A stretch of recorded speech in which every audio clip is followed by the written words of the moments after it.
My world used to be simple. I had 3 rules. Rule 1, never ask why. The reason didn't matter. It only caused problems. Rule 2, no personal contact. The target was just a picture, a routine, not a real person. Rule 3, be clean, quick, and efficient. Get in, get out. No witnesses. No mess.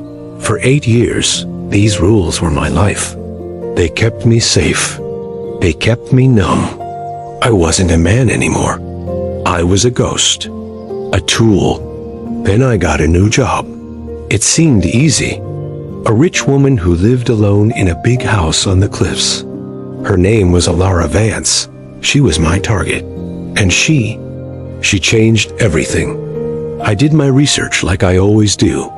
For 3 days, I watched the house. She lived by herself. No guards at night. No real security system. Her life was a perfect pattern. Up at sunrise. Coffee on the terrace. Hours painting in her studio. A walk on the cliff path at exactly 3 p.m. It was all so predictable. It should have been over in one night, but the first rule started to break on the second day. I've looked at hundreds of photos of targets. They were just pictures, problems to be solved. But watching her through my binoculars, she was different. She had this calmness about her, this focus. She'd watch a bird like it was the most amazing thing she'd ever seen. She wasn't just living. She was really seeing the world. And for someone like me, who spent his life invisible, it was. Strange. My last job was different. The guy was a nervous wreck. He was always sweating, always looking over his shoulder. Taking him out was just business. Elara. She was like a queen in her castle, completely unaware of any danger. Or maybe she just didn't care. I told myself I was just being thorough. That understanding her would make the job easier. I was lying. I went into the house on a Tuesday night. My plan was simple. Learn the layout, find her bedroom, and leave. 5 minutes. Rule 2, no personal contact. But then I saw her art studio. The door was open a crack. I pushed it open. The room was a mess, unlike the rest of the perfect house. Canvases were everywhere. Paint was splattered on the floor. And the paintings, they weren't pretty pictures. They were wild, full of dark, angry colors and slashes of red. But there was also bright, shining gold in them. They were beautiful and scary at the same time. The paintings, they were a cry for help. A loud, emotional cry. This wasn't the hobby of a quiet, lonely woman. This was the soul of someone who felt things deeply. I was seeing her real self, and it was a storm. I lost track of time. I forgot the rules. Then I heard a floorboard creak upstairs. I moved into the shadows behind a big canvas. My training took over, but my heart was pounding. A light turned on in the hall. Then I heard her voice. It was soft and calm, not scared at all. I know you're there. My hand went to my knife. In the old days, I would have ended it right there. A witness is a problem. But her voice, it wasn't angry. It was almost tired. If you're here to rob me, she said, the silver is in the dining room. It's ugly. I don't want it. If you're here for something else, well, please don't track paint through my house. I didn't move. I saw her shadow in the doorway. She didn't come in. I'm going to make tea, she said. There will be a cup on the kitchen island for you, if you want it. Then I'm going to bed. Do what you came to do. Her shadow disappeared. I heard her in the kitchen. The sound of a kettle. The click of the stove. I was completely confused. This had never happened to me before. Rule 2 was broken. I had made contact. But it wasn't the kind of contact I was ready for. She was offering me tea. I stood in the dark for 10 minutes, listening to her go upstairs. I should have left. I should have finished the job. But I didn't. I walked into the kitchen. There, on the counter, was a single mug of steaming tea. Next to it was a little spoon and a bowl of sugar. It was the weirdest thing I'd ever seen. Me, a killer in the dark, staring at a cup of tea from the woman I was supposed to kill. I didn't touch it. I just stared. Then I left, disappearing back into the night. I went back to my motel room. I was restless. I couldn't stop pacing. I picked up her photo, but I didn't see a target anymore. I saw the woman who painted with such emotion and offered tea to a stranger in her house. I told the guy who hired me that there were problems. Better security. I needed more time. I was stalling. I went back the next night, and the night after that. It became a weird habit. I'd show up. She'd never talk to me directly, but she'd always leave something. A cup of tea. Some cookies. Once, she left a book open on a chair with a passage about freedom circled. I was studying her, but not like a target. I was trying to understand her. Why wasn't she scared? Why did she live out here all alone? Who would want to hurt a woman who seemed to have no enemies? I was breaking Rule 1. I was asking why.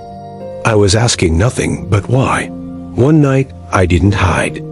I stood at the door to her studio. Her back was to me. She was adding a bright streak of gold to a dark painting. "The tea is getting cold," she said, without turning around. "Why do you do this?" I asked. "The chamomile helps me sleep," she said. "And I assume it helps with whatever it is you do lurking in the dark." "You know what I am," I said. "Why aren't you afraid?" She finally put her brush down and turned to face me. She didn't look scared. She looked curious. Really curious. She looked at me, really looked at my scars, my tense jaw, my empty eyes. "Fear is a waste of time," she said. "My husband spent 10 years trying to make me afraid. It didn't work then.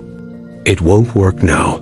Her husband, Marcus Vance, a rich, powerful man everyone thought was a saint. The man who hired me. It all started to make a horrible kind of sense. "He hired you, didn't he?" she said. "I guess the divorce was getting too expensive. Or I'm just a problem he wants to disappear." "You're not." "Surprised," I said, my voice rough. "I've been waiting for someone like you for a long time," she said. "I just thought you'd be louder." She almost smiled. I was completely thrown off. This wasn't how it was supposed to go. "I should go," I said. "You haven't drunk your tea," she replied. Things changed after that. I stopped coming only at night. I started showing up during the day. I'd walk the cliff path behind her, not like a hunter, but like a friend. One afternoon, a storm blew in out of nowhere. She was trying to save her easel from the rain. I came out of the trees, and without saying a word, I helped her carry it back to the house. We were both soaking wet. Inside, she threw me a big, dry towel. 2 mugs of tea steamed on the counter. I stopped being her ghost. I became a person. She never asked my real name. She called me Jack, like a character from her book. And I started talking. I don't know why. I told her things I'd never told anyone. About growing up with no family. About the first time I had to hurt someone to survive. About the cold emptiness that had been my only comfort for so long. I sat on the floor of her studio while she painted. I talked, and my face actually felt alive. I wasn't a killer right then. I was just a man getting rid of old pain, and she listened. Not with pity, not with fear, with understanding. She saw the bad things I'd done, and she didn't look away. She saw the person I was before life turned me into this. She talked too, about her marriage, about her gilded cage, Her art was the only thing that kept her sane. We were two broken people, showing each other our pieces. For the first time since I was a kid, I felt useful, not as a weapon, but as a man. I fixed things around her house. I carried heavy things. I made her laugh when she was too serious. She looked at me, and she didn't see a killer. She saw a person. And when I looked at her, I started to see one too. The numbness was gone. It was replaced by feeling. So much feeling it was almost scary. The biggest moment was on the terrace at sunset. The sky was orange and purple. She came and stood next to me. We didn't touch. We just watched the sun go down. "Thank you, Jack," she said. "For what?" I asked. "For staying." I looked at her. The sunset light made her face glow. I felt a pain in my chest, so sharp and real it took my breath away. It was my heart, frozen for so long, finally waking up. It hurt. And it was the most alive I had ever felt. In that moment, I knew I could never, ever hurt her. The job was over. But the man who hired me, her husband, was getting impatient. He wanted results. I was out of time. I had to choose. Go back to being the ghost, do the job, and return to the emptiness. Or, I made a call from a payphone. "The job is done," I said. "Proof?" The voice on the other end asked. "I'll deliver it personally. To the client.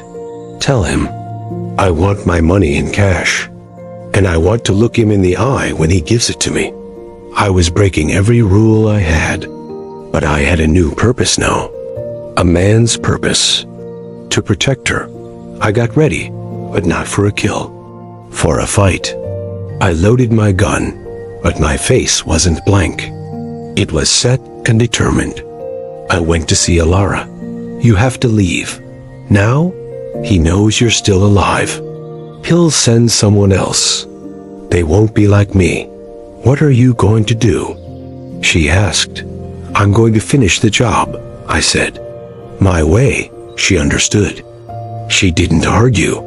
She just reached out and touched my face. It was the first time we had touched. Her hand was warm on my skin. "Come back," she said. "A man's got to see a job through." I told her. I walked into the shiny, cold office of Marcus Vance. He was a good-looking man in a perfect suit, but his eyes were cold. "The ghost, in person," he said. "I was starting to think you weren't real. Do you have my proof?" "I do," I said. I put a sealed envelope on his desk. He smiled a nasty little smile and slid a briefcase full of money toward me.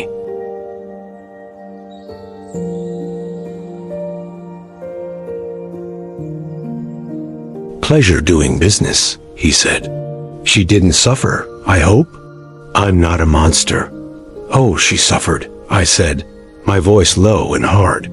"For years. Because of a coward who couldn't do his own dirty work." His smile disappeared.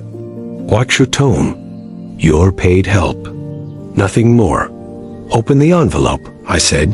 He sighed, like I was boring him, and opened it. He pulled out the contents. It wasn't a picture of a dead body. It was one of Elara's wild, emotional paintings.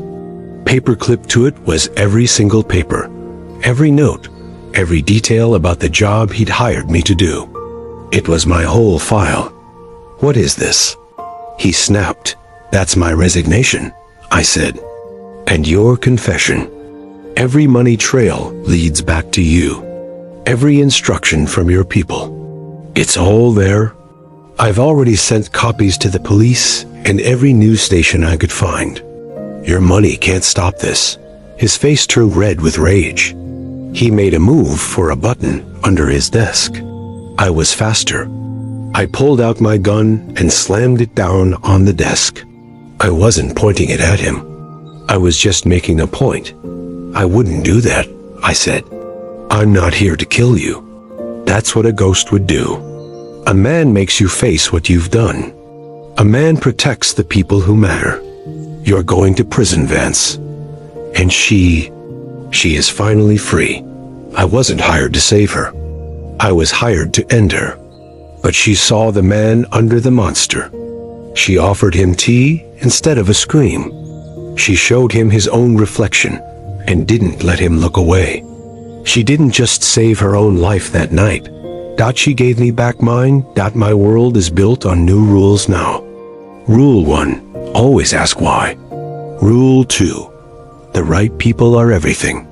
Rule 3, be messy. Be human. Feel everything. Because that's what a man does. I wasn't hired to save her. I was hired to end her. But she saw the man under the monster. She offered him tea instead of a scream. She showed him his own reflection and didn't let him look away. She didn't just save her own life that night. She gave me back mine. My world is built on new rules now. Rule 1, always ask why. Rule 2, the right people are everything. Rule 3, be messy. Be human. Feel everything. Because that's what a man does. The story doesn't end with a big dramatic moment. It ends quietly. The police came for Marcus. The evidence was too strong. He's gone for a long, long time. As for me, I'm done with that old life. I can never go back to being the ghost. I work with my hands now, building things instead of breaking them. I help Elara restore old furniture for her studio. We turned the big, lonely house into a real home. Some days we talk for hours. Other days, we just sit on the terrace, watching the ocean, and don't say a word. It's a comfortable silence. The kind you only have with someone who truly knows you. She still makes me tea every evening. And I finally drink it. It's a simple life. A good life. It's the life she taught me how to live. She saw the good man buried deep inside me, and she refused to give up on him. She made me feel like a man, not a weapon, not a ghost, a man. And for that, I will spend the rest of my life trying to be worthy of that gift. Thank you for listening to our story. If you felt something while listening, if you are rooting for us, then please do us a huge favor. Hit that subscribe button so you don't miss our next story. Smash the like button if you believe that people can change, and share this video with a friend who loves a good story about second chances.